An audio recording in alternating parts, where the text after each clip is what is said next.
परमेश्वर ने हमारे जीवन में ऐसे ही हमें भी उद्देश्यों के साथ में बनाया है।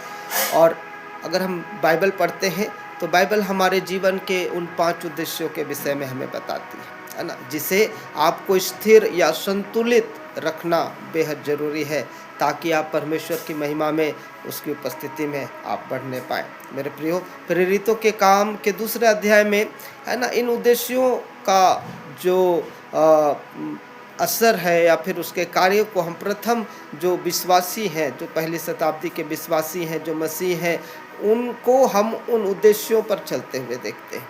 और हम देखते हैं कि पौलुस ने इफिसियों उसका 4 अध्याय में, और साथ ही साथ यीशु मसीह को हम देखते हैं यूहन्ना रचित सुसमाचार उसका 17 अध्याय को जब आप पढ़ेंगे, इफिसी अध्याय 4 और यूहन्ना की पुस्तक और उसका 17 अध्याय को जब आप पढ़ेंगे, तो आप इसमें हमारे जीवन के जो 5 उद्देश्य हैं उनके विषय में आप एक नमूना हम देख सकते हैं, ठीक है। और साथ ही साथ हम इस बात को देखते हैं कि इन दोनों जो पद हैं या फिर ये दोनों अध्याय जो हैं, इसमें जब हम इन अध्यायों को जोड़ते हैं तो हम इस बात को देखते हैं कि ये अध्याय हमें इस बात को बताते हैं कि आपके जीवन के लिए परमेश्वर के 5 उद्देश्य।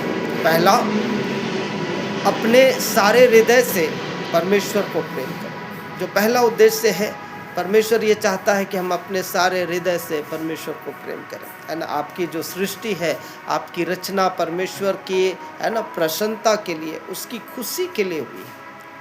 आप इस बात को देखेंगे कि जब हम आराधना करते हैं, परमेश्वर इससे प्रसन्न होता है ना। आराधना के द्वारा परमेश्वर से प्रेम करना ही मेरा और आपका उद्देश्य है।